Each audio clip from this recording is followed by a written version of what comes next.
Ek wil begin met 'n testimony. Maar eers wil ek sê, prys die Here dat die krag afgegaan het. Because I think we're moving past the place where we get our light from man. En toe gaat het sê in die worship, from He's taking us out of the darkness into His marvelous light. It's 1 Peter 2 verse 9 that says, we are a royal priesthood, a holy nation. We are chosen to be the carriers and the arks of the covenant of God. That means as a priesthood, we steward the worship of God. Ons het 'n opgewondenheid om in die huis van die Here te kom, nie net om te ontvang nie, en ek dink, dis waar ons het mis. En dis hoekom die weduwee met die kruik, dit wat sy gehaat het, moes uitgee. Want dis hoe die koninkryk van God werk. Jy sien, die wêreld werk van, ek kom kerk toe vir dit wat ek kan ontvang. But the kingdom of God is upside down to the world. En die koninkryk van God werk so. More blessed is he that gives than he that receives. There's no greater love than to lay your life down for a friend. To be the first, you need to be the last. And to be the greatest, you need to be servant of all. Ek ervaar die Here het profeties goed gisterand en vanaand georkestreer. En ek het besef toe die krag afgaan, dat die worship gestop het. En ek praat nie vir almal nie, maar vir die meerderheid van ons, want ons is gewoond om deur ons vlees te aanbid. En wat ek sê vanaand is nie om condemnation in te bring nie, ek voel die Here bring 'n ontnigtering en 'n ontwaking. Want die tema vir hierdie week is voorbereiding. Voorbereiding kan nie gebeur as ons nie besef hoekom ons hier is nie. You cannot have preparation without purpose. Jy kan nie verstaan hoe om reg te maak vir die volgende jaar, as jy nie eens weet hoekom jy nou hier is nie. Wat is jou doel?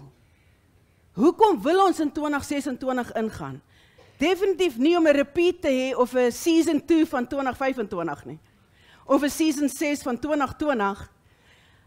Ek ervaar daar moet verseker die oud moet afbreek, vir die nuwe wyn om te kom. Die ou wynvel sleep ons van generasie tot generasie saam, en dan wil die Here iets doen wat ons ongemaklik maak.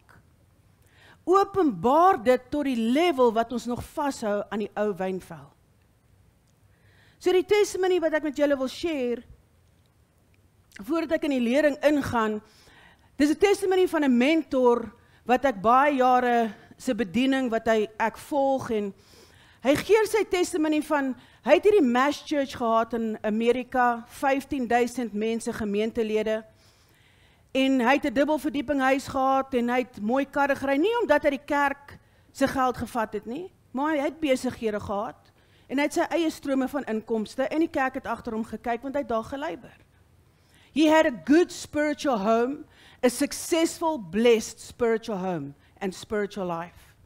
Maar die Here stuur hom op 'n uitreik Uganda toe, en hy dink, kyk cool, lekker, hy post dit op Facebook, hy gaan Uganda toe, met al hierdie cool pastore reg oor die wêreld, en hy maak homself reg vir die lekker uitreik, en hy kan nou teruggaan Sondag as hy by die kerk is, en vir almal vertel, hy was op hierdie mission trip.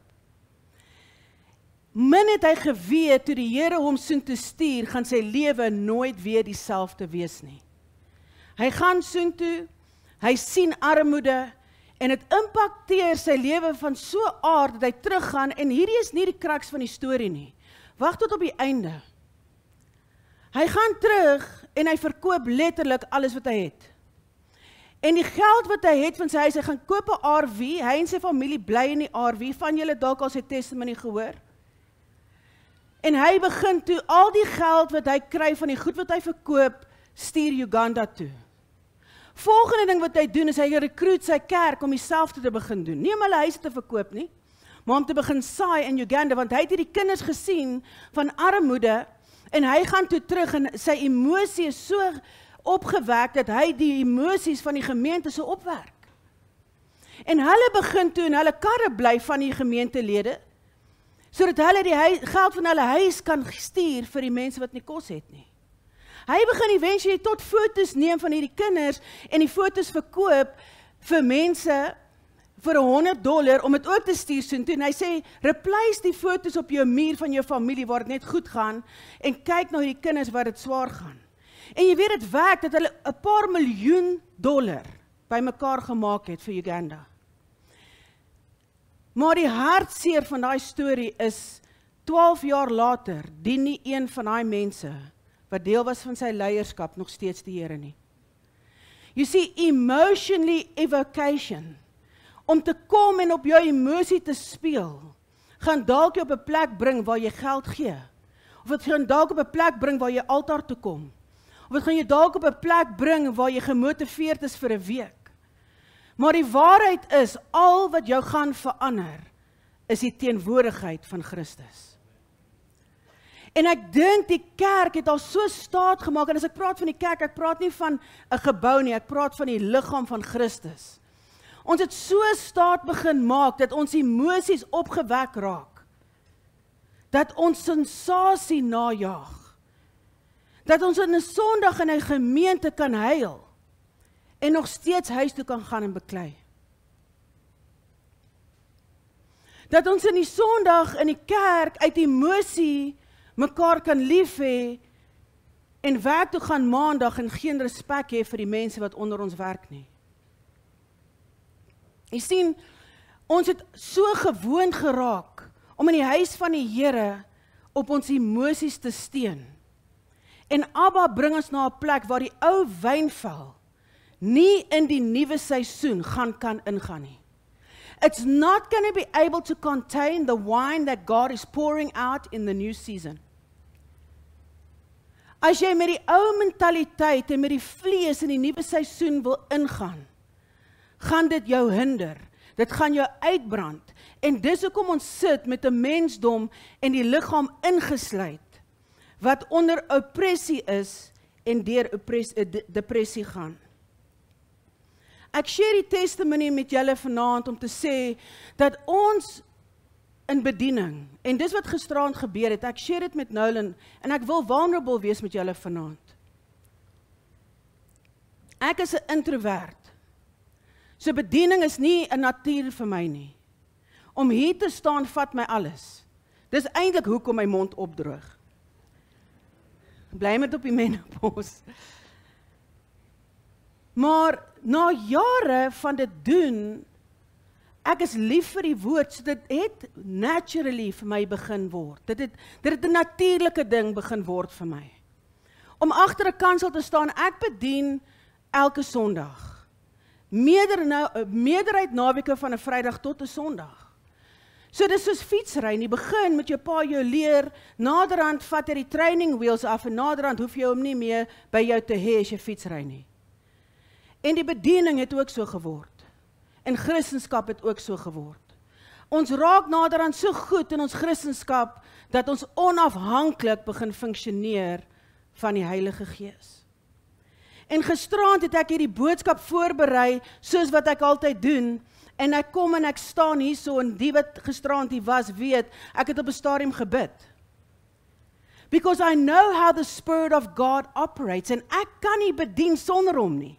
So as die Heilige Gees gekwench is, kom daar niks uit my mond uit nie. En gisteraand staan ek en ek voel 'n weerstand, en eerste ding wat ek doen is ek dink is die vyand. En ek vra julle, ek wil net gou bid want ek voel 'n hindernis. En ek bid, maar die hindernis lig nie. En die Here sê dis ek. Nou wil ek met die Here gesprek voer, maar op dieselfde tyd moet ek bedien. Ek wil sê, Here, wat doen U nou? Ons kon hierdie in die kamer bespreek het voordat ek gekom het. En die Here sê, you needed to speak about independence versus dependence, but I first had to purge it in you. Ek het op my knieë geval vanoggend voor die Here. En ek het repent. Because a lot of times our focus is on what we don't have, but I think the biggest problem for the body of Christ today is what we do have. Ons het te veel van ons nog. Ons is te afhanklik op die goeie klank. Ons is te afhanklik op die goeie drummer. We are too dependent on the ability of man that we've become completely independent from God. En daai skrif wat ons sussie nou gelees het van do not lean on your own understanding, was die eerste skrif wat die Here vanoggend vir my gegee het. Do not lean on your own understanding, But in all your ways acknowledge him, and he will make your path straight. Die moeilikste ding van hierdie generasie is die feit dat ons die boom van kennis van goed en kwaad het. Toe Adam val in die eerste tuin,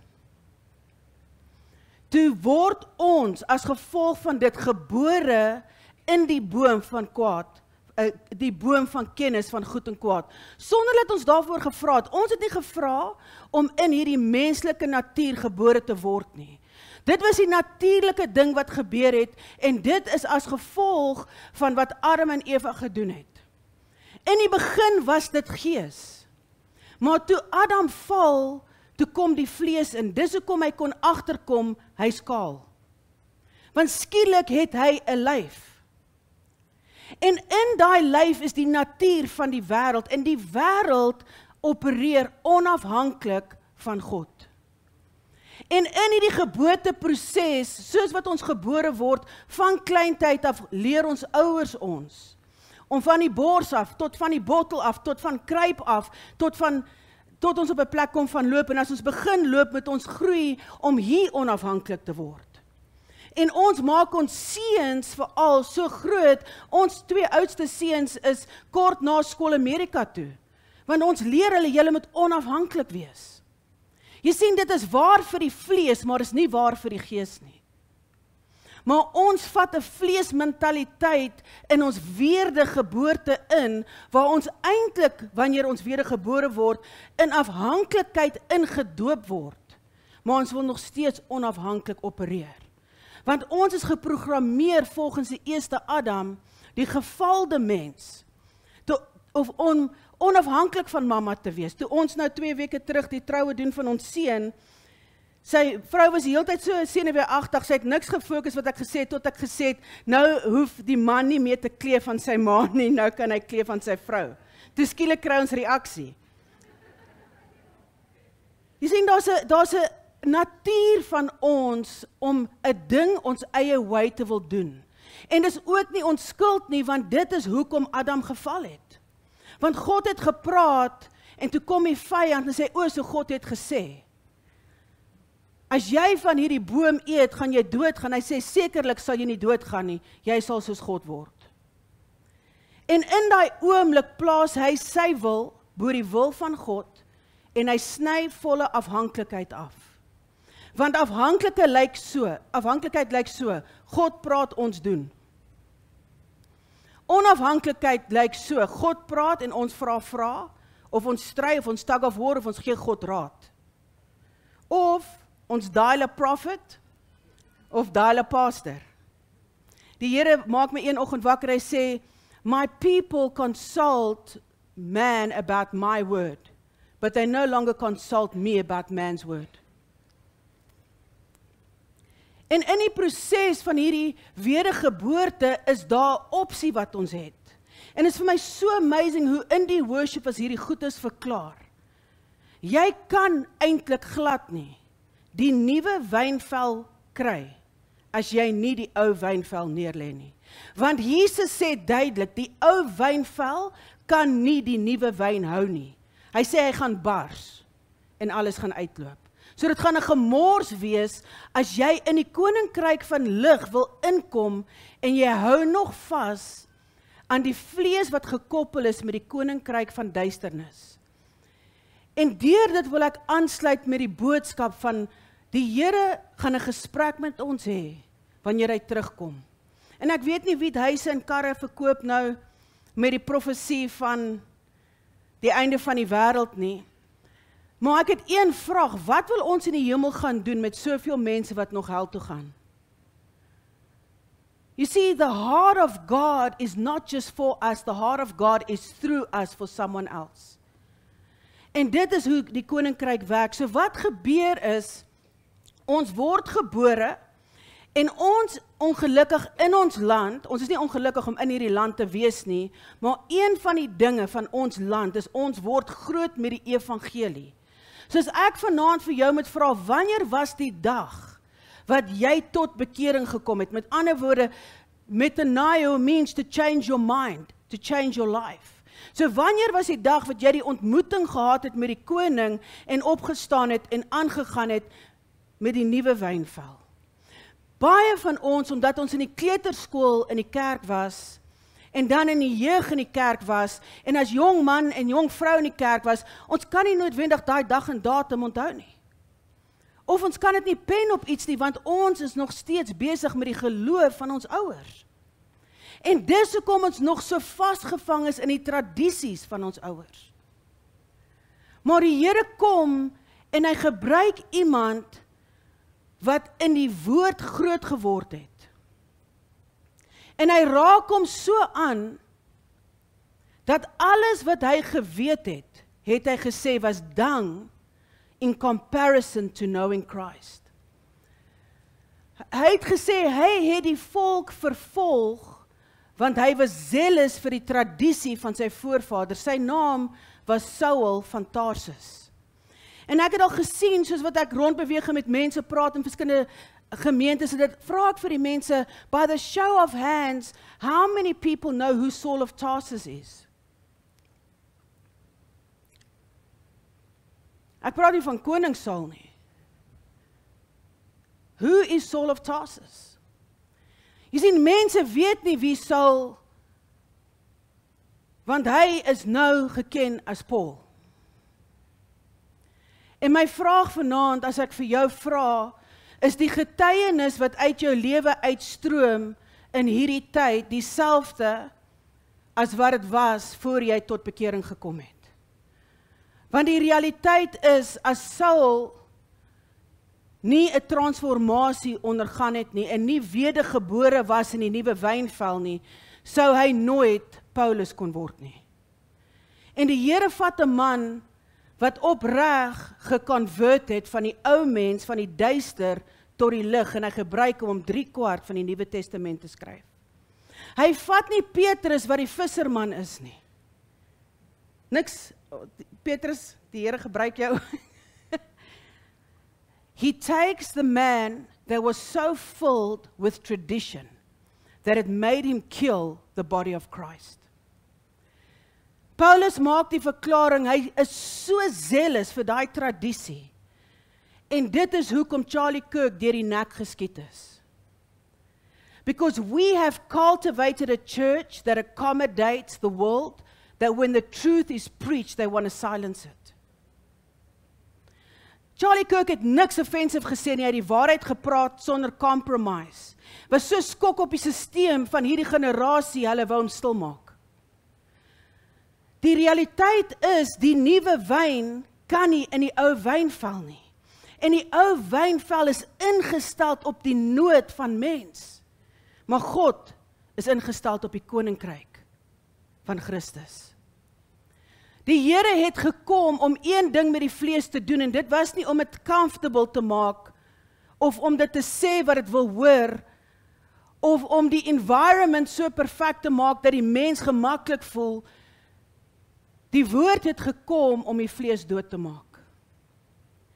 En die grootste rede hoekom ons hier sit met frustrasie, ons is moeg, ons depressief, ons is uitgebrand, ons kan nie 'n mooi woord meer vir mekaar sê nie, almal in die pad gooi vir mekaar effens daar uit die venster uit, en die Here verstaan jou hart.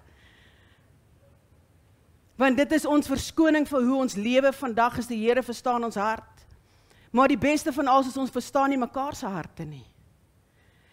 En ek vra, Abba God, what is this war that's raging against the body of Christ? Surely if we have received the Spirit of God, we have been given authority to trample on snakes and scorpions, we have dominion, the keys of David are upon our shoulder, what we bound on earth must be bound in heaven. Why is the body of Christ worse off than the world? And Abba said, because there's a war on the love of God. Mense sê vrees is die teenoorgestelde van geloof, dit is nie. Vrees is die teenoorgestelde van liefde. Perfect love cast out fear. Die Here stop ons om hierdie groot styk preke te bring vir 'n liggaam wat nog steeds nie eens op die plek kan kom waar ons vergewe, geduld kan hê met mekaar. To have gentleness and meekness, to not be boastful or proud. Jy sien, ons wil weet wat is die apostolic. Ons wil weet hoe om Jezebel te verslaan. Ons wil weet die name van die demone, ons wil al hierdie goeders weet, maar die basic goed waarvoor God ons geskep het, om mekaar onvoorwaardelik lief te hê, is nie die merk van die kerk nie. So ons kry 'n volk wat voor Jesus kom, en die Here deel hierdie parable. Hy sê, hulle kom staan voor hom, en hulle sê, ons het demone in jou naam uitgedryf, en ons het mense bevry deur u naam, en ons het geprofeteer in u naam, en hy sê, gaan weg van my, you that practice lawlessness.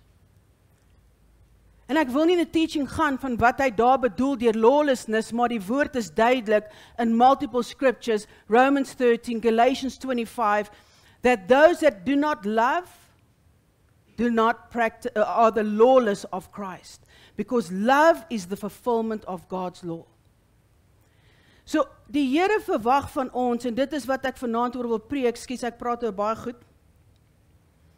Die Here verwag van ons om tot op die einde lig in ons lampies te hê. Daai lig kan nie gefabricate word deur die vlees nie. Dis hoekom die Here nie mense in daai parable gebruik wat nie kerk toe gaan, wat na hom toe kom en sê, Here, ek weet nie wie u is nie, maar ek wil inkom. Hy gebruik mense in die kerk. Because the church has become so functioning, that we're functioning without him. Ons is so goed in wat ons doen, AI kan 'n app design in 30 sekondes. Maar iemand het AI design. Ons is so goed in wat ons doen, dat klank kan jou stem verder laat gaan, as wat jou fisiese stem kan gaan. Ek het eendag iemand se mic gebruik, en hulle sê, wag net, ek moet net gou iets afhaal. Ek sê, nee, ek wil ook cool klink. You see, technology has amplified the ability of man. But there's something that man cannot develop, and that's the fire of God. Iets wat mens nie kan fabricate nie, is die teenwoordigheid van God.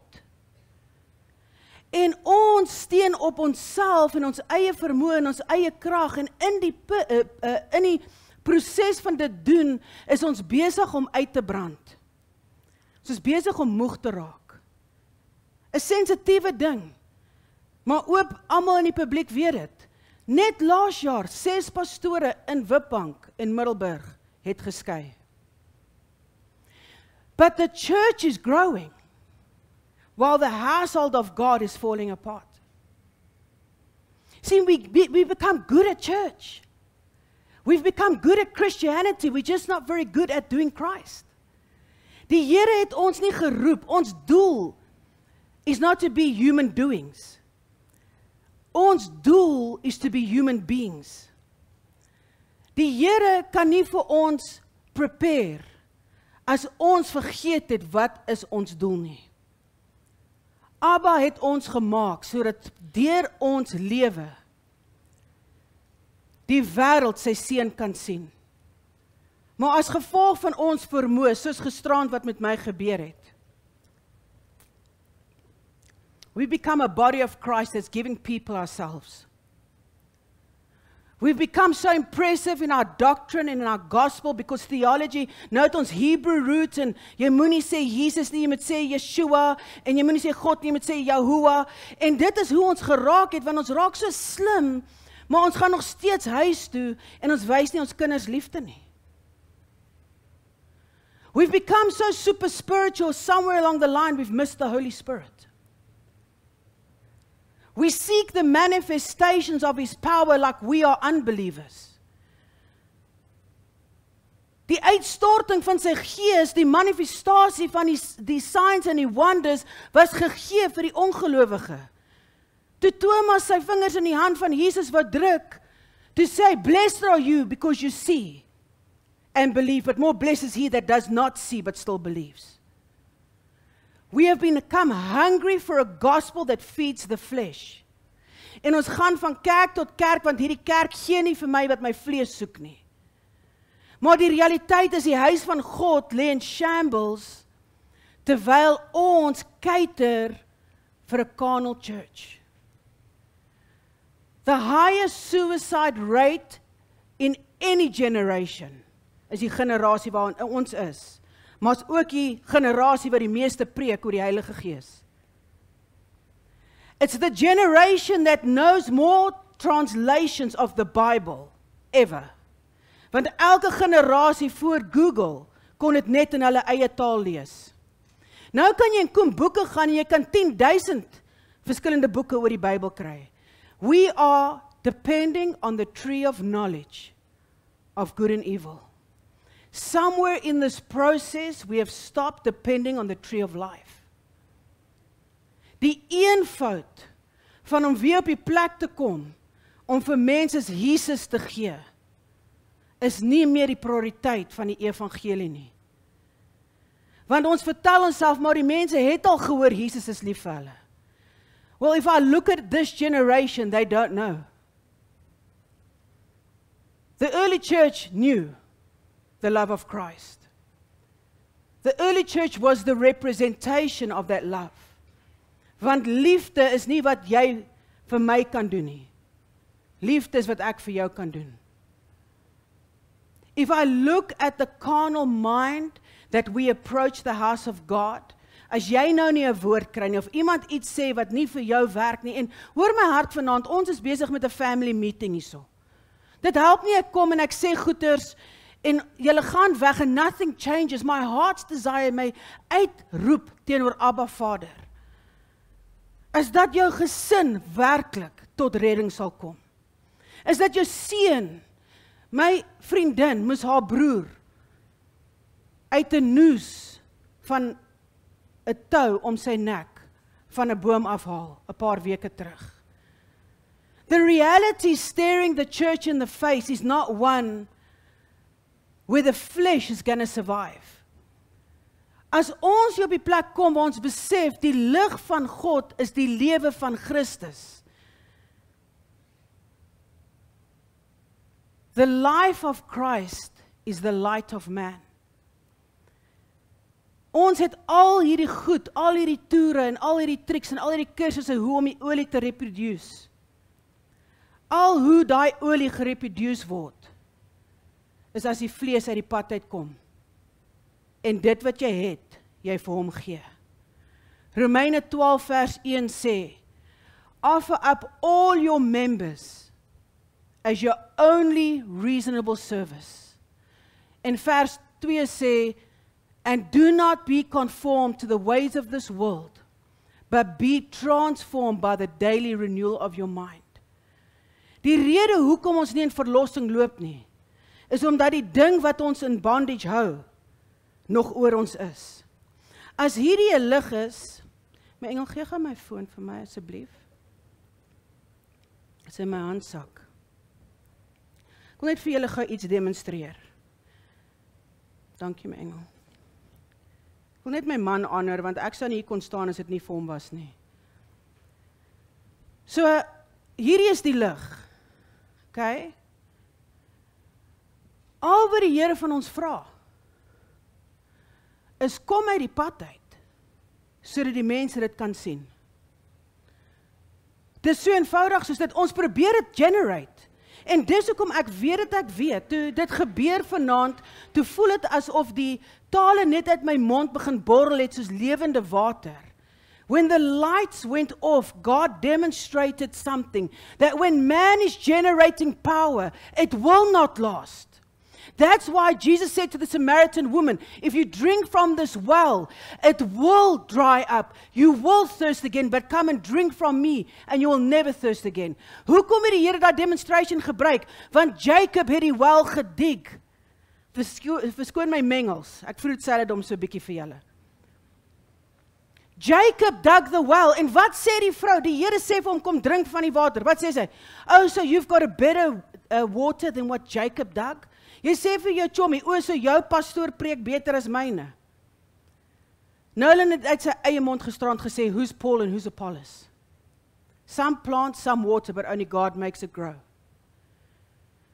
You see, we have become a generation that was supposed to be a spirit-filled, spirit-led generation, but we are still super governed by flesh.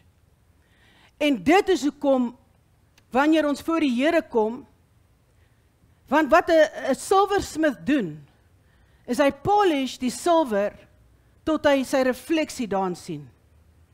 So the Lord gave His Son, He placed Him inside of us, and He said, now just get out the way so that the world can see my Son. Maar dit wat ons bang maak is, wat as ek dit doen en niemand sien my nie? Toe ek met die Here praat gisterand, toe ons terugry, Karel kry nie 'n woord uit my nie, ek kyk vir hom soos 'n bees vir 'n nuwe hek. Want ek weet nie, Here, U het my onkant gevang. And I operate in the gift of prophecy, and He always speaks to me before the time. I'm like, Lord, and He says, because you cannot preach it unless you live it. The truth is, self wants to be seen. As ek hier sou staan en sê, ek wil nie hê mense moet dink ek preek cool nie, lieg ek.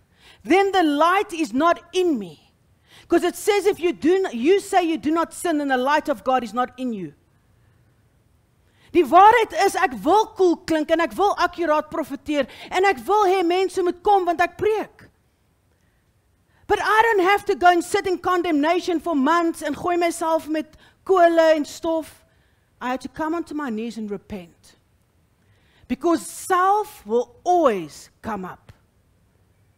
But if we are not honest with self, we will continue to walk in the government of flesh, while we cry out for the blessings of the kingdom. Nog nooit soos van tevore, huil die kerk vir genesing.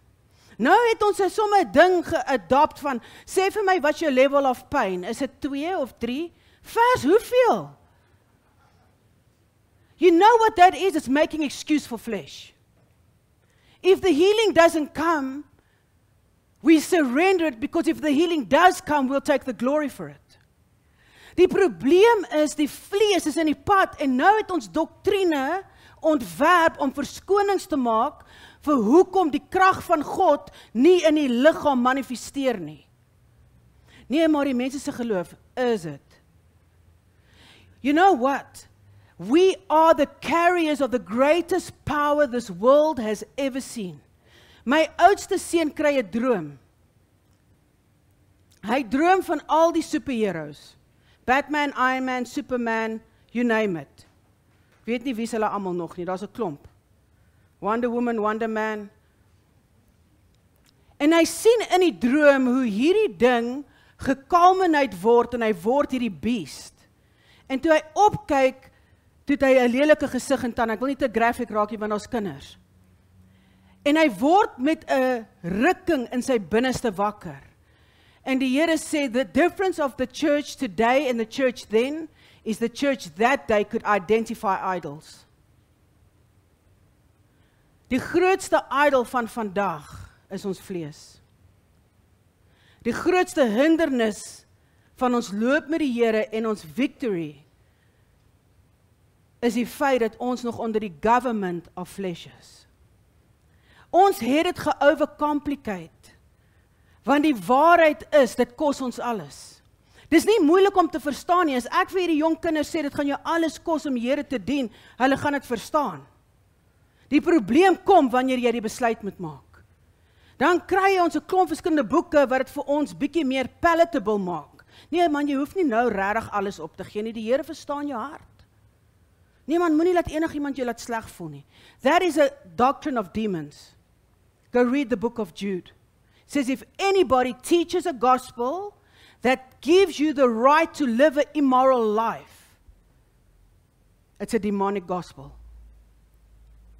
So dis nie te sê, God het nie genade nie, natuurlik het hy, maar die gospel is, jy kan die vlees oorwen. Maar omdat die mense partykeer, ons en ons vlees dit nog nie doen nie, water ons dit af, sodat jy nie veroordeel hoef te voel nie. Then we're not giving Christ. So what do we need to do? We need to expose our weaknesses so that He can be glorified. Die laaste ding wat die wêreld nodig het, is nog 'n Michelle. Believe me, my man sal kan getuig van dit. Mans gaan heeldag in die badkamer wees, besig om die toiletsitplek af te sit. The last thing the world needs is another us. The world desperately needs Jesus. Ons middelste seun, die jongste seun, die middelste een hou nie van vleis sluk nie. Hy's nou al beter, hy's 23, maar hy was altyd so in die huis. So hy sou hom gekou het en uitgespoeg het, en die jongste een hou nie van vleis sny nie. So, Kaal kom terug van Amerika af, die oudste seun, en hulle het nou obviously, jy weet hoe's die oudste, is daar enige oudste kinders hier, so jy weet, het was taaf. Ek sit en sny Elijah se steak, hy's baie jonger as die broers, hy's 'n hele skoolloopbaan jonger. Maar hy's 13. En ek sien hierdie Kaal check my so deur sy baard. Maar hy wag tot sy broer nou van die tafel afgaan, en hy corner my, sê, mamma, van wanneer af sny mamma sy steak? Ek sê, nee, maar as ek dit nie sny nie, gaan hy dit nie eet nie. Hy sê, hier's 'n ander opsie. Laat hy daar sit tot dit klaar is. Want dis wat ons moes doen. Jy sien, wat ons gedoen het, is we became jellyfish in the way we approach ministry, because we don't want people to be offended. Maar die waarheid is, hy stoot daai bak weg, en weet jy wat doen hy 'n uur later? Hier sit 'n getuienis. Hy maak vir homself 'n bak outies. Because he didn't get the nutrition from the meat because it's too hard to cut. Jy sien, die evangelie is voedsaam genoeg, maar dis moeilik vir die vlees om te pallet. So ons het 'n klomp doktrines ontwerp om dit vir mense meer palatable te maak, maar in die proses het hulle geen spiritual sustenance nie. Want almal weet outies is wind. Maak nie saak wat hulle sê van die vitamines nie. Na 20 minute is jy honger, hy vreet 'n bak outies, en nou het ek hom outs, want outies is duur. Ek weet nie of julle gesien wat kos daai goed nie. So wat gebeur is, ons wil vashou aan hierdie mens, want Jesus sê, they came out of Egypt, but their hearts never left. So die Here het jou gered uit die wêreld uit, maar die waarheid is, jy soek die wêreld nog by jou. Jou hart begeer absoluut nog die dinge van die wêreld, want wat rykdom is volgens die wêreld, is vir jou ook rykdom. Ons het gisterand daaroor gepraat. Die Japaneese het alles wat geld kan koop, maar hulle die hoogste suicide rate in die wêreld tans. Ons het volgens die vlees begin besluit hoe die koninkryk van God moet lyk, en dis hoekom ons die vlees moet gebruik om die koninkryk van God op te werk. Ons moet sensasie opwerk, want ons wil die Heilige Gees in usher asof hy kom om te perform. But you know, God is not led by man, man is led by God. So if you are able to command a spirit, I can guarantee you're not commanding the Holy Spirit. So people have tapped into new age powers to have demonstration of powers because they want the power, but they don't want to pay the price it takes to get it. Ons soek die salwing sonder die persing. En die waarheid is, as ons nie deur die persing nou gaan nie, ons gaan nie maak wat kom nie. Because we haven't even begin to suffer for His name's sake. Jy besef die sufferings wat jy nou gaan, is nie omdat jy Jesus Christus dien nie. Yes, there's a price you're paying for being a Christian, jy word nie genooi na al die braais toe nie. But we have not been killed yet in South Africa because we are Christian. In fact, we can still stand on the street corners and proclaim the gospel. I've been in many countries where if you have a Bible on you at the airport, they victimize you. Dis hoekom ek hierdie ding begin kry het. Because you get victimized om jou te stop om in die land in te gaan. Die realiteit is, ons wil vashou aan die dinge van die wêreld, maar wanneer die wêreld sink, gaan ons saam begin sink, en dit is wat gebeur nou met die kerk. Kan nie verstaan, hard pressed on every side. Jy voel dit werklik van elke kant. Maar Petrus sê, why are you reacting like something weird was happening? Want as ons voorbeeld, die early churches, want ons wil ook ons skare weer met mense genees. Ons wil ook die dooies uit die dood opwerk. But look at the early church, there was nothing about this world that was attracted to them. So wat ons wil doen, ons wil die krag van God hê en die embodiment van mens. And that's impossible. Jesus self het dit gesê. So nou het ons 'n kerk wat genesing smeek, wat voorsiening smeek. Instead of being blessers, we become beggars. Instead of being above, we've become beneath. But I'm not talking about the humble beneath. Ek praat van mense wat sê hulle is onder omstandighede. Ons het op 'n plek gekom waar die dinge wat vir ons gegee is, die lig wat vir ons gegee is, die koninkryk van lig, moet ons as kerk voorsmeek, because we are standing in one kingdom trying to obtain the blessings that were made for another kingdom. En ons is so uitgebrand om daai goed by die Here te kry. Maar jy sien hoe die koninkryk werk, en ons sien dit deur die lewe van Paulus, wat eers Saul of Tarsus was. In order for him to be bitten by a snake, hy maak braai, vleis. Die slang kom uit, pik hom en hy gaan nie dood nie. Die hele tribe kyk vir Paulus, hy gaan nou doodgaan. Hulle kyk hy kampas op die grond, hoe hulle die tyd gesien het. 3 minute hy gaan nou doodgaan. En hy gaan nie dood nie, die hele tribe kom tot bekering, sonder dat hy vir hulle iets doen. You know why? Because the day that Saul became blind, his flesh stopped being the one making him see. Die oomblik toe die Here Saulus op die pad Damaskus toe, of Saul, ek weet nie, Saul is reg. Ek wil nou nie 'n nuwe naam hier begin, die Saulus cult of iets. Hy is op die pad Damaskus toe, die Here encounter hom. Hoekom het die Here hom nie net toegelos nie? You see, because the church today chases encounters, but the encounters don't last. Die Here encounter hom, hy gaan blind. Hoekom? Want in die vlees het hy nog die tradisie van sy voorvaders nagejaag. Hy was so honger vir bloed, want wat gebeur het net voor Damaskus was die stening van Stefan. Gaan lees Handelinge 8 tot 9. Stefan word gestenig voor hom, die bloed spat op hulle klere, hy hou die jas van Stefan, die woord sê, a hunger for persecution break out. Hulle het bloedhonger geraak vir die Christene.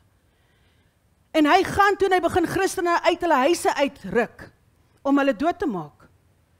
En hy rekruut mense om dit ook te doen. En hier kom hy op die pad Damaskus toe, hy het 'n brief om dit te kan doen in Damaskus, en die Here encounter hom.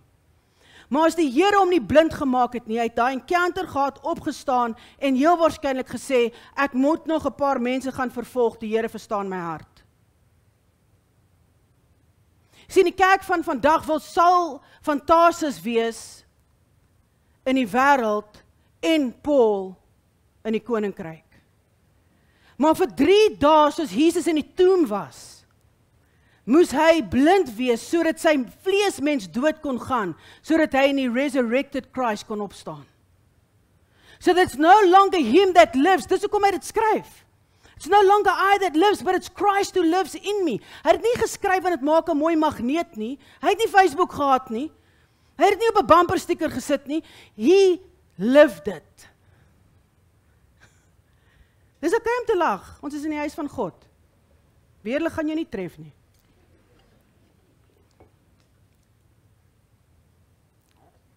The Paul that stood up was now the builder and the planter of the church.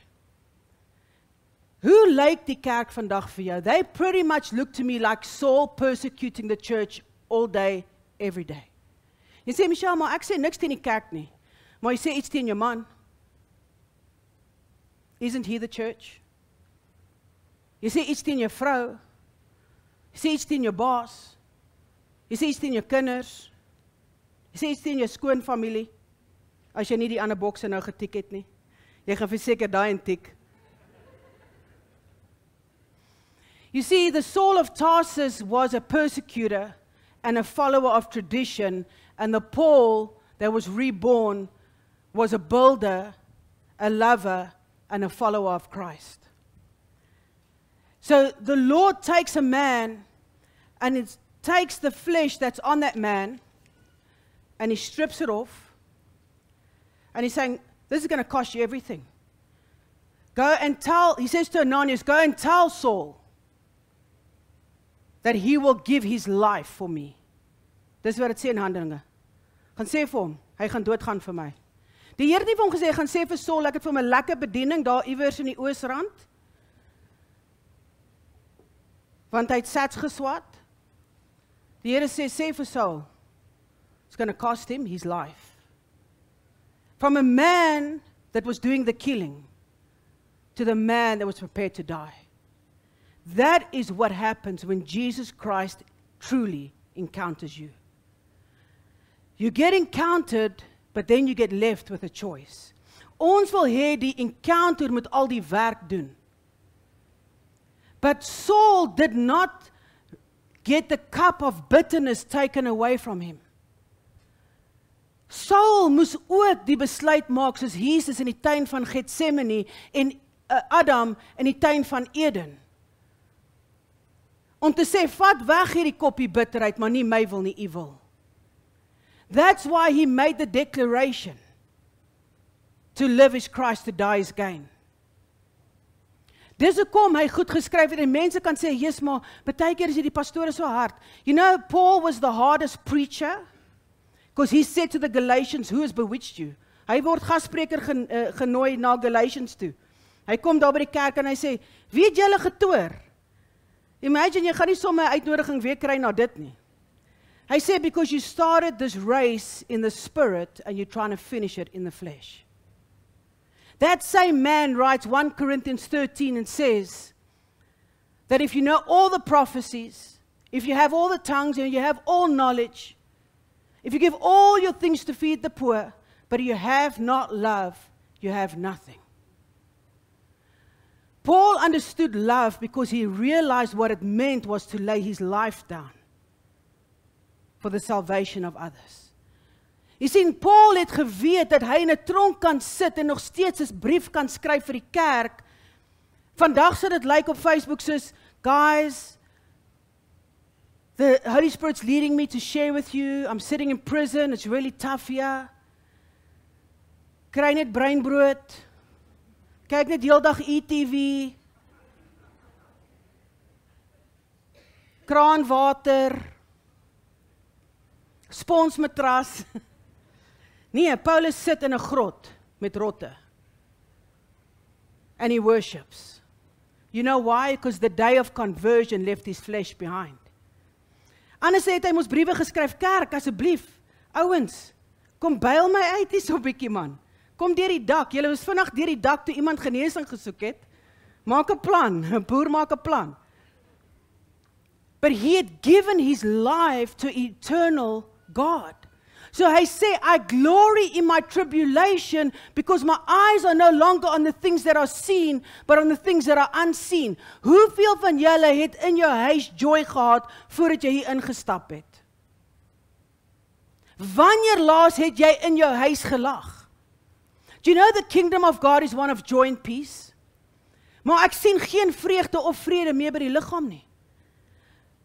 Ons is almal die suurlemoensuigers van die dorp. En nou moet ons gaan vir lipfillers, want dit is vol lyne hier om ons mond. Lyk asof 'n klomp babers. Die realiteit is, we are trying to establish a kingdom that comes by the principles of Christ and not the principles of man. And we've taken the kingdom of God and we've become so clever with the tree of knowledge of good and evil, and we have produced a house of God. And the word says, if the Lord doesn't build the house, those that labor, labor in vain. En ek praat van die huis van God, ons huishouding. Want ons gee baie keer meer om oor die huis van God, as wat ons doen oor ons eie huise. Jy kom en jy roer die pastoor se tee, maar dan jy gaan jy huis en jy brand jou man se toast. You see, these are the things that need to be addressed in the house of God, because we are a family and God is family orientated. He's a father of a son. Super spirituality doesn't work for God. When you become religious en jy begin weird bid in die kerk, maar jy bid nie so by die huis nie. I don't know who you're talking to. Ons raak soms so vreemd. Jy gaan die huis en sê, my man, gaan ons nou bed toe? Hy gaan sê, wat was in jou tee? He's going to say, what was in your tea? En vandag is enigiets moontlik. We have become carnal in how we do life with Christ. We've become independent of a functional relationship with the Father, of a Son that was the firstborn of many brethren. When we come into the house of God, we should be the reflection of Christ when we walk out as much as when we sit here. Social media is the biggest hoax. Want net voordat jy daai foto van jou kind neem, het jy al geknyp om stil te sit. En almal sê, ek wens ons het so gelukkige familie gehad. Meanwhile, jy kind vir 2 weke blou, en jy het darm 'n paar likes en followings op Facebook. Ek wil vir julle gou ietsie lees uit die woord uit.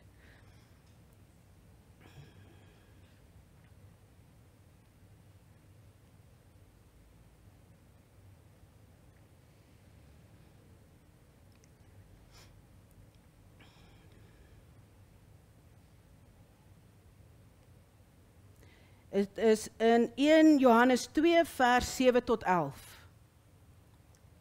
Beloved, I'm writing you no new commandment, but an old commandment that you had from the beginning. The old commandment is the word that you have heard. At the same time, it's a new commandment that I'm writing to you, which is true in him and in you, because the darkness is passing away and the true light is already shining. Whoever says he is in the light and hates his brother is still in the darkness. Whoever loves his brother abides in the light, and in him there's no cause for stumbling. But whoever hates his brother is in the darkness and walks in the darkness and does not know where he's going, because the darkness has blinded his eyes.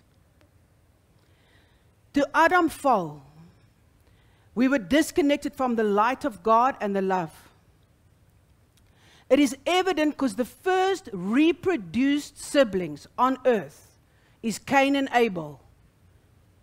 And we see it evident because Cain kills Abel. From the fall of man, the enemy has come in and darkened the mind of the people of this world. The word says the enemy has blinded the mind of the unbeliever. So in hierdie wêreld, soos wat jy gebore word in jou vlees, is jy met 'n sluier gebore. Die mense in die kult sal vir jou sê, mense in die wêreld het 'n fisiese swart sluier voor hulle, maar mense in die koninkryk het 'n lig wat uit hulle uitkom. En mense wat geestelik groei se lig het skakerings. So jy word in 'n wêreld gebore waar jy verblind is deur jou vlees, en wat die vyand nodig het om te doen is om jou blind te hou. Hy het nie nodig om jou kar te steel, jou beursie te steel. Al wat hy moet doen is jou laat glo God is beïndruk deur ons Christelike werke. Hy sal jou in die huis van God blind hou. Because he's not cared about how much you do in Christianity, he's cared about how much you become like Christ. He is very scared that mini Christ and the reproduction of Christ will happen through your life. So he will keep you doing Christian things while nobody sees the light of Christ in you. Dis hoekom die Here, wanneer ons by hom gaan uitkom op die einde, en as dit vir jou belangrik was om te hoor, Jesus het gekom, moet dit ewe belangrik wees om te weet, hy kom weer. En as dit vir ons belangrik is dat hy weer kom, moet ons weet, ons gaan voor hom staan. En as ons nie olie in ons lamp het nie, en ons lig gaan voor die tyd uit, gaan ons nie ingaan nie. Dit is die evangelie van die woord van God. Dis nie Opinie 3 vers 3 nie. Dis nie condemnation preaching nie, en dis nie 'n Pharisee nie. Because no loving parent, when they see their son gonna put his finger in a plug, sê vir hom, ag seun, ek hoop jy maak dit, hoor? Kom ons kyk, gaan jy dit maak of gaan hy nie? Nee, maar sê vir hom, nee, ek wil nie hom offend nie. Of geen seun, as hy 'n wiks op die bout kry, na die 3de keer by die plug, sê, papa's 'n Pharisee. Papa's so judgy. Geen kind sê dit nie. Because you are parenting. But when God comes and says, if you continue in this way, that is the flesh, it will lead to death. But if you sow to the Spirit, it will reap everlasting life. Die Here is nie teen ons, hy het die woord geskryf vir ons. He was never against the adulterer. He was for the person that was victim of adultery. He was never against the thief. He was for the person whose stuff was getting stolen. He's never been against us. He's always been for us. But we were born into a kingdom created to destroy us. So as hierdie ligte vanaand uitgebly het en dit was donker, kon ons nie die kiekie-liekie sien wat hier rondhardloop. Was daar 'n kokkerrot of 'n spinnekop of iets is, jy gaan kom en hy gaan jou byt of whatever. You can't stop it from happening because you can't see it. So what happened? He came as the light to this world. And he says darkness could not overcome him. Die feit dat die vyand die oorhand het oor ons is omdat die lig van ons deur die vyand versmoor word. Maar die woord is duidelik, die lig van God kan nie geoorwin word deur die vyand nie. En Charlie Kirk het sy lig geskyn en dit het die mense so verblind want hulle is nie gewoond daaraan nie. But it, not only did it cause great persecution, it has sparked revival internationally. 'n Man wat nie eers agter die kansel staan nie, that wasn't moved by proving a point, he was moved by love for a generation. Ons kinders wat honde en katte wil wees. Our generation that we have parented that don't know if they're male or female,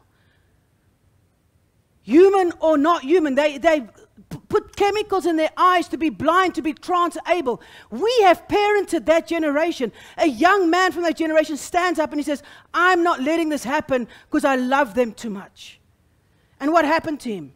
He was one of the first martyrs to have their blood shed publicly. En dis net die begin. But you can't be part of the party that's persecuting the church and be part of the party that's building it. En terwyl ons nie liefde het nie, is die lig van God nie in ons nie. Because the word says, if you do not have love, you do not have God. Because God is love and God is light. And that life of Christ is the light of man. So hoe kry ons daai lig? Nie deur contagious early impartations nie. Of nog boeke oor salwing nie. We get the light by laying our life down for the life of Christ. Because if you're not going through that process, you are manufacturing your light. And we saw again tonight, and we know if something South Africans know, is load shedding. But I feel that the Lord is showing something to His church in South Africa. Because we've become so dependent on man. Ons het so afhanklik geword op mense, dat ons vergeet het vir 'n oomblik, dat seker 30 jaar voor nou, het niemand krag gehad nie. As ek vir my kinders sê, is boe. Geen Xbox. Why? This generation is so shocked by these things. Why? Because we've become the most comfortable generation to ever be on this earth.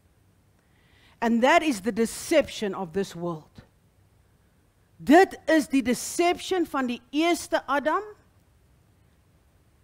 en vir elke persoon wat nog onder sy vloek is tot hulle opreg tot bekering kom. En ek wil met iets afsluit en dan wil ek vir ons bid. En want ek weet nie van julle nie, maar ek is moeg om dieselfde berg te gaan. Like, Lord, never let me be in ministry again if I'm not willing to be silenced behind a pulpit and then go back tomorrow night. En nou dink ek vanoggend, ek gaan vir Wat gaan ek vir Nolan sê? Ja, jy weet, gisterand was bietjie weird, ek weet nie, buddy. And the Lord says, you make yourself of no reputation. My friends, it's still about us. Ek moet hier so staan vanaand voor my broers en susters en sê, ek het bediening oor myself gemaak.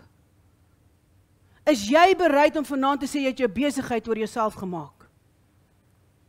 Is jy bereid vanaand om te sê, jy het jou huishouding oor jouself gemaak, want jou pa het pampoen met suiker geëet, so jou kinders sal pampoen met suiker eet en jou vrou sal pampoen met suiker maak.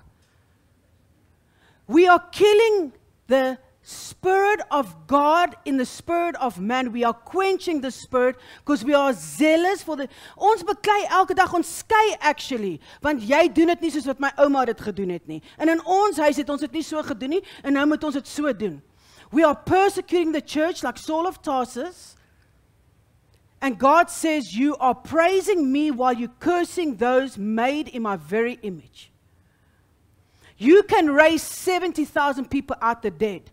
The word says, if you have not love, you have nothing. You can prophesy so accurate soos party profete wat sê, hulle loop in jou kamer rond. Weet nie wat soek hulle daar nie? You can be so accurate, you can tell me my street address. If you don't have love, you have nothing. And you know what's the biggest opposition of love? It's yourself. Because the flesh you are born into exalts self above others. But the kingdom you become reborn into exalts others above yourself. The woord sê, be honest in your evaluation of yourself and always think of others as better than yourself. Selfs die ou wat die stopstaart skiep. Can I tell you something? I do more deliverance in the church because of charismatic witchcraft. Weet jy wat is dit? Mense met salwing wat teen ander mense praat. Then what I do on any other level of witchcraft. En dit is nie net in Suid-Afrika nie, dit is internasionaal. Waar ek beweeg, 80% van die bevryding wat ek moet doen, kom oor Christene wat teen mekaar praat, because life and death is in your tongue. Het jy geweet 'n vloek, wat hulle doen is, hulle met daai bakke sit en hulle roer hom so. Al wat hulle doen is, hulle spreek woorde uit. Life and death is in the tongue. Die Here sê, ek wil my kerk bou, maar jy praat teen hom. Dit help nie, ons kom en help Pastor Nolan die kerk bou. En ek sê dit gebeur hier nie, ek ken nie die gemeente nie, but I'm just giving an example, because we know Pastor Nolan. En jy gaan nie uit, en jy, ek wonder wat doen hy nou met dit, en wat doen hy? You see, this is what we're doing. The Lord said to me, the body of Christ can't get out of Gethsemane, because they don't want to drink from the cup of bitterness. En dit is waar die olie gepers word. Daai olie wat jy wil hê, iemand moet jou kom hande oplê en dit impart. The oil that has value comes through the crushing of the flesh. That is why God used oil and wine. Because both to be produced need to have the flesh crushed. Het jy geweet dat Gethsemane op die voet van die berg van olywe sit en dat die olyf 3 keer gecrush word op daai berg? En Gethsemane beteken Gethsemane. That means Gethsemane. The oil press. Jesus moes in die oil press ingaan, dis hoekom hy gesweet het soos bloed. En hy moes 3 keer sê, Here, maar nie my wil nie, U wil. Want daar was geredeem wat die eerste Adam verloor het, toe hy sy wil bo God se gestel het. Dis so eenvoudig soos die Here roep ons vanaand. Nommer 1, wees eerlik met jouself. Hoeveel van die areas wat jy in swaar kry, is jy nog in beheer van? Wees eerlik met jouself voor jou huwelik vanaand. Hoeveel beraders wil jy nog sien om te vergewe? Want hulle sny net die steak, maar jy moet dit nog steeds eet. Vergifnis sal die moeilikste ding wees wat jy ooit moet doen. Maar ek wil vanaand vir julle ietsie sê, en dit is waaroor ek vir ons gaan bid. Ek wil dit eintlik vir julle lees. It's the most simple gospel that people don't even really preach it anymore. 2 Corinthians 2 verse 10 to 11.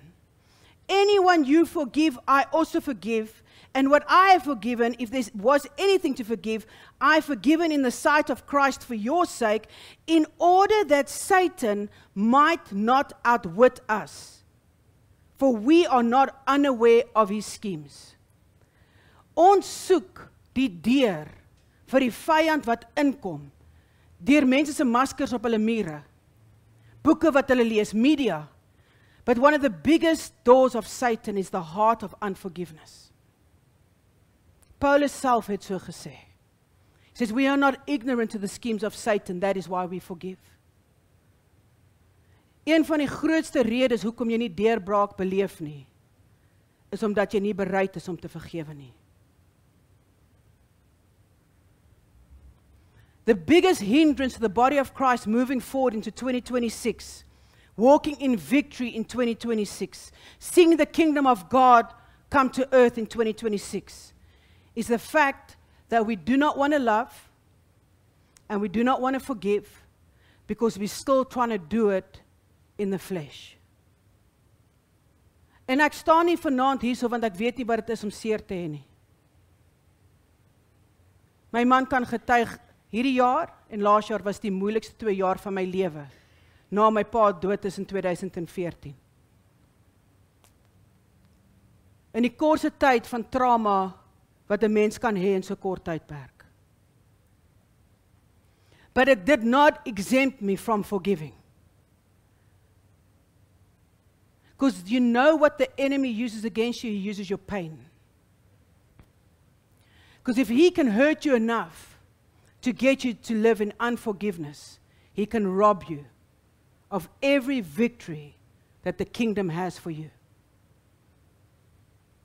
Dis hoekom die Here sê, ek is die weg en die waarheid, ek is die deur. Because he was the representation in Gethsemane of dying for a sin he didn't commit. Jy suffer want jou baas het jou nie reg behandel nie, of iemand het dalk jou geld gevat en veroorsaak dat jy alles verloor, of iemand het jou betray, of iemand het jou, wat ook al. Sometimes it's deeper than that and it's more hurtful than that. But what did he do wrong? You see, the core of Christianity is not the ability to raise the dead. It's the ability to love those who are not easy to love. Want die woord sê, as jy lief is vir die wat maklik is om lief te hê, you know better than the tax collectors. I can see the Holy Spirit's already starting to move. You see, my friend, we want all these spiritual things, but what does it help? You've got a flourishing church. You've got a flourishing business. But your children come back from America and they don't know love. See, we think what we can produce by the flesh leaves a legacy. But that's not the legacy we're called to leave. Ek weet ek sweet, ek gaan fyn wees, ek gaan nie ontwater nie. Ek glow. Dis my glow up. In die Gen Z taal. The Lord wants to get us to a place where we stop looking at flesh. But we cannot if we're looking through flesh eyes. You cannot forgive if you still behold them according to the flesh. En Paulus skryf 'n boek en hy noem dit Ephesus, Ephesians, and he says, friends, stop killing each other. Your fight is not flesh and blood.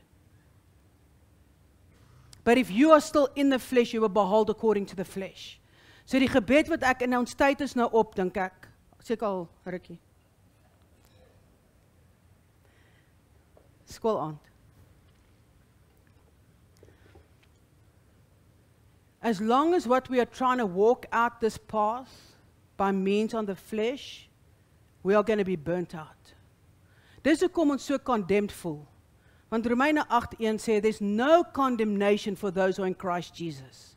En dan gaan hy aan om te sê, for those who no longer live according to the flesh, but to the Spirit. Ons voel heeltyd ashamed. Ons voel heeltyd moeg. You know why? Because we're dragging this thing along. God didn't tell us to sanctify it. He told us to put it down. Ons is so uitgebrand because we are trying to run a race and we are getting tripped up by the flesh that so easily besets us. Ek wil vanaand vir julle sê, it doesn't matter how well you started. Paul said it's only the man that finishes that wins the prize. Paulus vir ons op 'n plek bring, waar dit nie net vir ons gaan oor hoe ons begin het nie. Ek's 'n Christen. But are you going to have the light till the end? And that's the preparation for the bride for 2026. To get the bride to come to a place where they're willing to lay the flesh down. Want wat kom in die wêreld, gaan 10 keer erger wees wat ons nou deurgaan. And if you cannot walk with men in thickets, you will not be able to run with horses. Because what is for the church is going to be different than what's for the world. But if you're still part of the world, you will sink with that ship. We are jumping ship. Ons spring van die ou wynvel tot die nuwe wynvel. We are moving from darkness to light, from death to life, from curse to blessing, from sickness to healing, from lack to provision. Everything you need, kom ons sê hier is 'n toolbox, en iemand bel jou om 'n lig te gaan verander. Maar die tools hier binne is nie vir ligte nie, dis vir 'n dokter. Hoe gaan jy 'n teleskoop vat en probeer om 'n lig te verander? Jesus didn't give you a toolbox and send you on a commission and give you the wrong tools. But you need to lay down what's in your hands first and pick up what's in his. Alles, sê die woord, every promise made to Abraham is yes and amen in Jesus Christ. So dit sluit alles in. Die son besluit nie vandag om te skyn nie, die son skyn want dis wie die son is. Die seun voorsien want dis wie die seun is. He's not the great I do, he's the great I am. So hy sê vir Moses gaan sê vir Pharaoh, I am who I say I am. Met ander woorde, wie ek is genoeg. Die rede hoekom ons nie en dit loop nie, is omdat ons nog hier wil wees. Toe ons in Amerika was, wil ons op hierdie kant van die pad gaan, maar die mense ry hierdie kant van die pad. Wat gebeur? Ons kry onsself op die eiland heeltyd. Hoekom? Want een kar gaan nie die direction change nie. But you know what we do as Christians? We come in the flesh into a kingdom made for the spirit. And we try and change the way things are done. And the enemy pummels us. So al wat die Here vra vanaand, is jy bereid om hierdie ding neer te lê, sodat jy hierin kan kom, sodat jou lig kan skyn tot op die einde.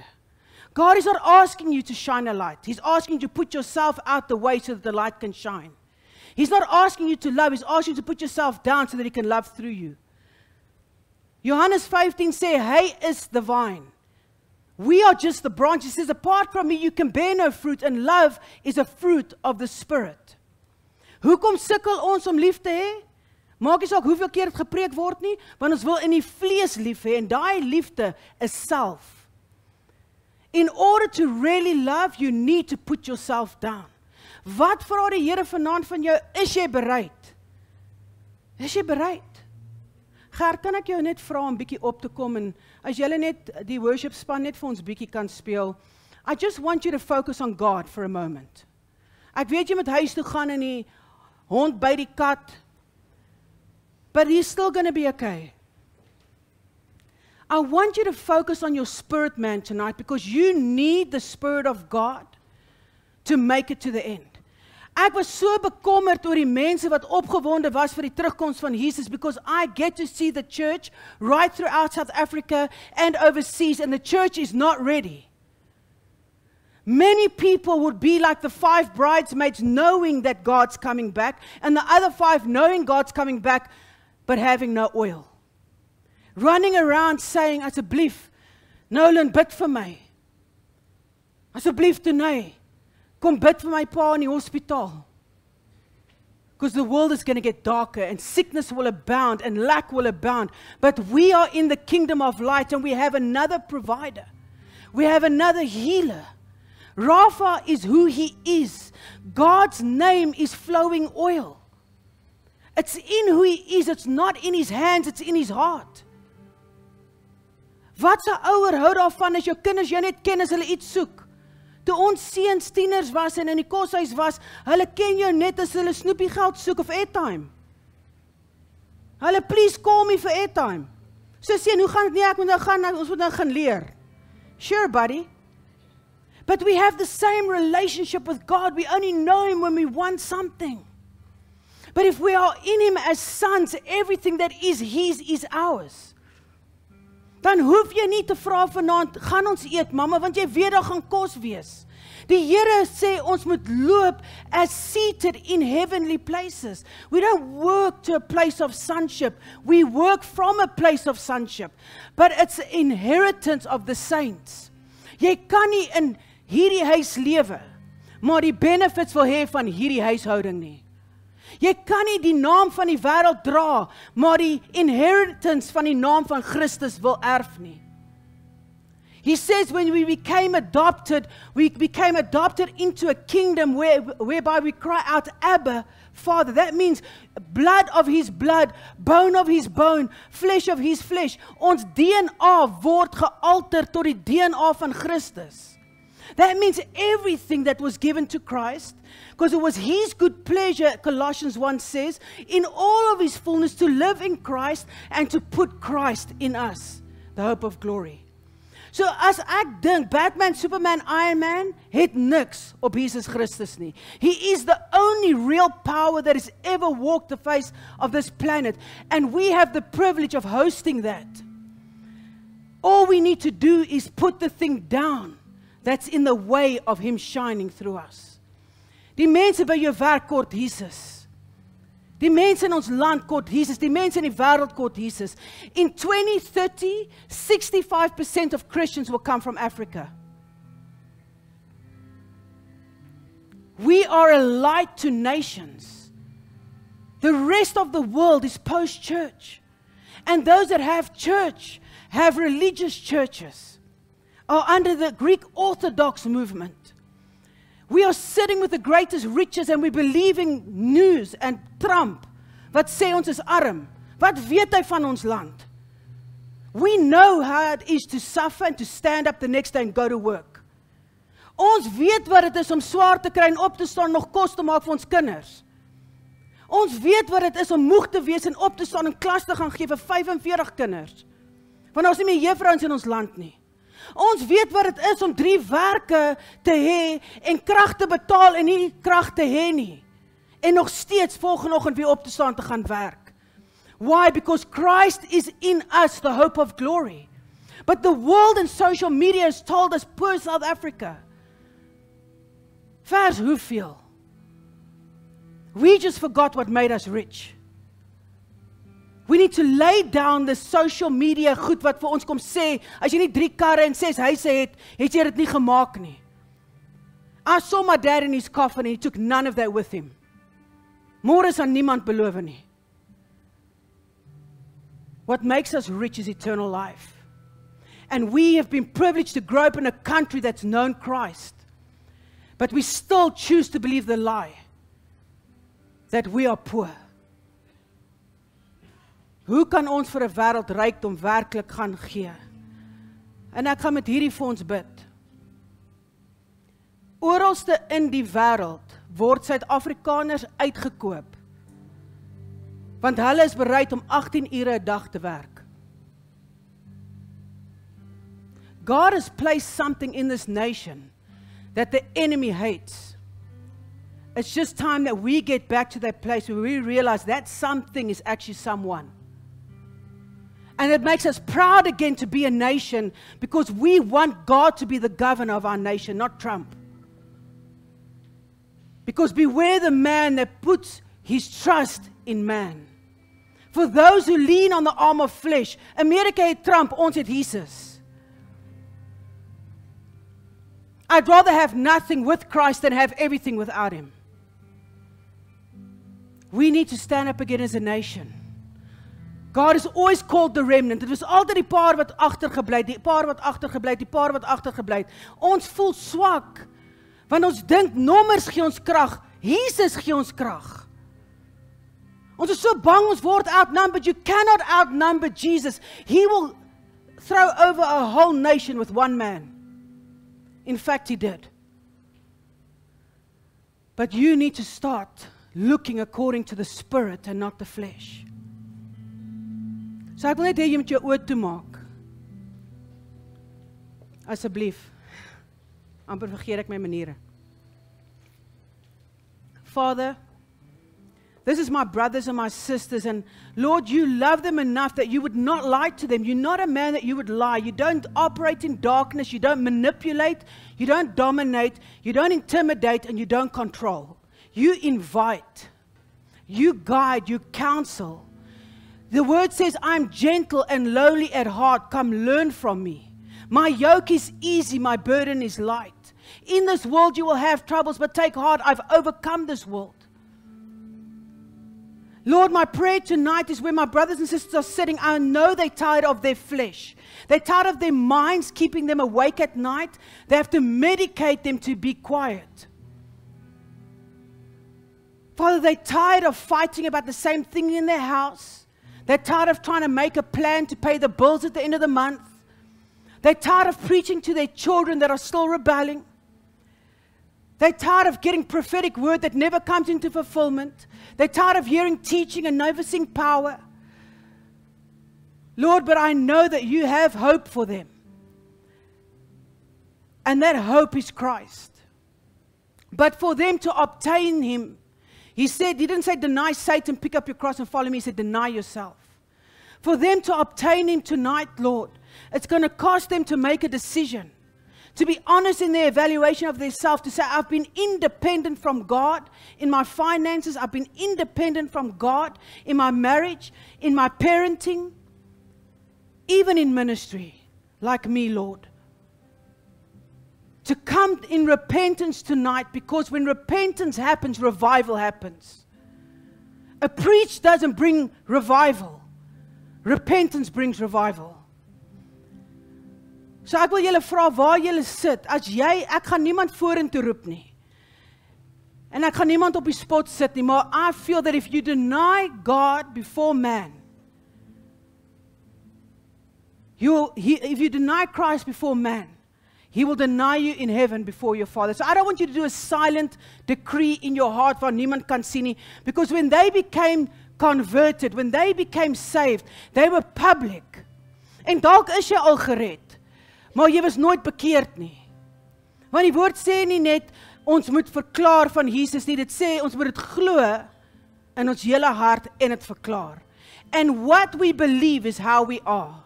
As a man is, as a man sees, so he is. So ek wil jou vra, ek gaan net tot 3 tel, en as jy vanaand voel, jy's moeg om hierdie berg te gaan, ek gaan 'n corporate prayer vir ons doen, en ek vertrou die Here gaan bonatuurlike liggaams aanraak. I've seen him do this countless of times, without a hand touching you. Chains are going to fall off, yokes are going to break off marriages. Ek sien tot, die Here wys tot vir my nou kontrakte in die gees. Mense wag betaling. But it's like God is withholding payment, because the money is still God. You cannot serve mammon and serve God. Jou deurbraak wag net tot die plek waar jy die Here weer bo alles sit. So ek wil jou vra vanaand, waar jy is, as jy voel jy wil opstaan vanaand en jy wil opnuut verklaar, ek gaan die ou wynvel neerlê, ek gaan Saul of Tarsus prys gee, dan nooi ek jou uit, soos wat ek tel, the reason I'm counting is because I know sometimes the enemy still lies to us. But I'm just trusting the Lord for a move of His Spirit. I'm not counting people. Keep your eyes closed. Hierdie gaan nie op Facebook. Niemand gesien hoeveel mense het opgestaan nie. This is between you and God. If this is your last night tonight, if God has a divine appointment with you, this is your night. Because today is the day of salvation. Ek nooi jou uit om te staan. 1. Thank you, Holy Spirit. Thank you, Jesus.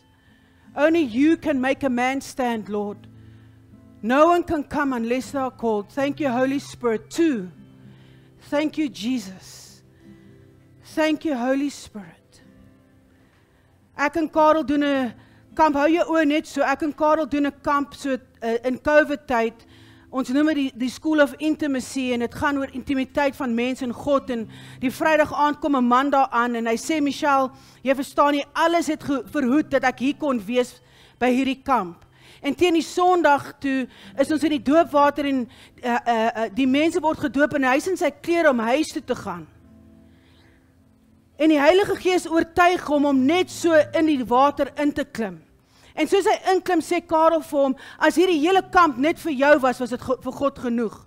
En hy vat 'n ring van sy vinger af, van sy regterhand en hy gee dit vir hom en 2 weke later kry hy 'n oproep, hy's dood aan malaria. You see, God is an intentional God. I'm not saying this is final destination, but I am saying maybe you are dealing with somebody in your life that's depending on you laying your life down tonight. You might be dealing with somebody in your own house that wants to commit suicide, but they need Jesus, and it's going to mean that you need to die tonight so that they can live. Thank you, Holy Spirit. Jesus, you are a faithful, faithful deliverer. You're a faithful God. You're a caller of the hearts that are open and surrendered. And Lord, even my sisters and brothers that are still sitting, Lord, I come in the name of our Lord Jesus Christ and I declare over each and every one standing here tonight that today is a new day. That the old is gone, according to Corinthians 5:17 says, the old is gone, the new has come. In 2026, things will dynamically transition for you. This day will be marked in the history of your walk with God. You will forever remember the day you stood up to lay down the old wineskin, to give up your will, to say, Lord, I don't know what this cup of bitterness is. I don't know what it is you're asking me to do, but not my will, your will be done.